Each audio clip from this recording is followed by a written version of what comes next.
بسم اللہ الرحمن الرحیم۔ انسان اور شیطان پارٹ 5، جنات و شیاطین اور ان کا دین و ایمان۔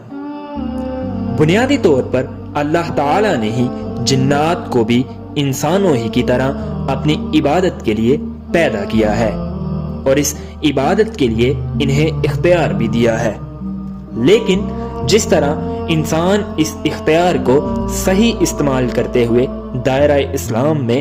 داخل ہو جاتے ہیں یا پھر کفر کی راہ اختیار کر لیتے ہیں، اسی طرح بعض جن بھی اللہ تعالی کے مطیع فرمان بن کر مسلمان ہو جاتے ہیں، جبکہ بہت سے جن اسلام میں داخل نہیں بھی ہوتے۔ اس سلسلہ میں خود قرآن مجید میں جنوں کا یہ قول بیان کیا گیا ہے، ہاں ہم میں بعض تو مسلمان ہیں اور بعض بے انصاف ہیں، پس جو فرما بردار ہو گئے انہوں نے تو راہ راست کا قصد کیا اور جو ظالم ہیں وہ جہنم کا ایندھن بن گئے۔ جنات کی خوراک۔ صحیح احادیث سے یہ بات ثابت ہے کہ جن بھی انسانوں کی طرح کھانے پینے والی مخلوق ہیں، نیز یہ بھی معلوم ہوتا ہے کہ جنات اپنی خوراک دو طرح سے حاصل کرتے ہیں۔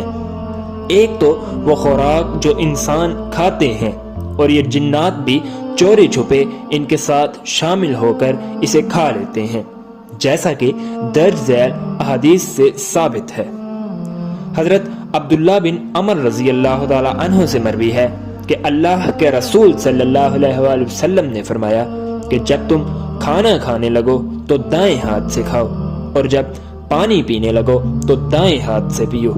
کیونکہ شیطان بائیں ہاتھ سے کھاتا اور بائیں ہاتھ سے پیتا ہے۔ حضرت حذیفہ رضی اللہ تعالی عنہ سے مروی ہے کہ جب ہم اللہ کے رسول صلی اللہ علیہ وآلہ وسلم کے ساتھ کسی کھانے میں حاضر ہوتے تو اس وقت تک کھانے کے لیے اپنا ہاتھ آگے نہ بڑھاتے جب تک کہ آپ صلی اللہ علیہ وآلہ وسلم شروع نہ فرما لیتے۔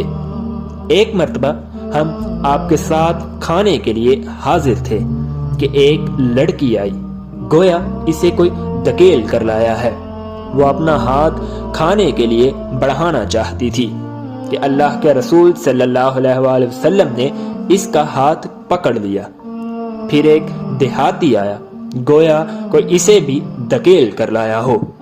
آپ صلی اللہ علیہ وآلہ وسلم نے اس کا بھی ہاتھ پکڑ لیا اور فرمایا کہ شیطان اس کھانے کو اپنے لیے حلال سمجھتا ہے جس پر اللہ تعالی کا نام نہ لیا گیا ہو، اور اس لیے شیطان اس لڑکی کو دھکیل کر لایا تاکہ اس کے ساتھ وہ کھانا حلال کر سکے، مگر میں نے اس کا ہاتھ پکڑ لیا تھا۔ پھر شیطان اس کو دھکیل کر لایا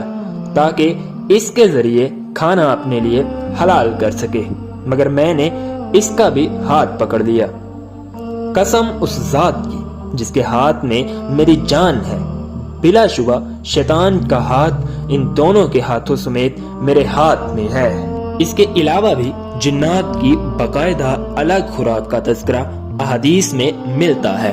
مثلا حضرت عبداللہ بن عمر رضی اللہ تعالی عنہ سے مروی ہے کہ اللہ کے رسول صلی اللہ علیہ وآلہ وسلم نے ارشاد فرمایا کہ جنوں نے مجھ سے اپنی خوراک کے بارے میں سوال کیا تو میں نے کہا کہ ہر وہ ہڈی جس پر اللہ کا نام لیا جائے وہ تمہاری خوراک ہے، اور اللہ کا نام لینے کی برکت سے وہ تمہارے ہاتھوں میں گوشت سے بھرپور ہو جائے گی، اور مینگنیاں تمہارے جانوروں کا چارہ ہیں۔ پھر اللہ کے رسول صلی اللہ علیہ وآلہ وسلم نے صحابہ رضی اللہ تعالی عنہ سے فرمایا کہ ان دونوں چیزوں سے استنجا نہ کرو، کیونکہ یہ ہمارے بھائیوں یعنی مسلمان جنوں کی خوراک ہے۔ جنات کی رہائش۔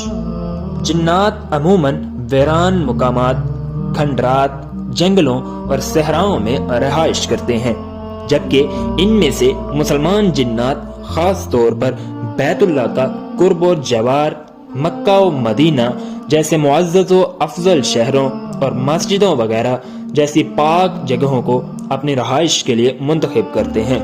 اور ان کے برعکس شریر اور غیر مسلم جن گندی جگہوں مثلا بیت الخلاء، کوڑا کرکٹ،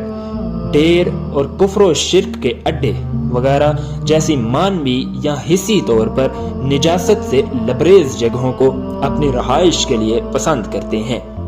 اسی لیے آن حضرت صلی اللہ علیہ وآلہ وسلم نے ارشاد فرمایا کہ جب تم بیت الخلاء میں داخل ہونے لگو تو یہ دعا پڑھ لیا کرو: یا اللہ، میں جنوں اور جننیوں سے بچاؤ کے لیے تیری پناہ میں آتا ہوں۔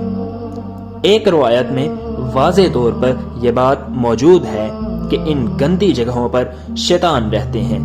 لہذا جب کوئی بیت الخلاء میں جائے تو یہ دعا پڑھ لیا کرے۔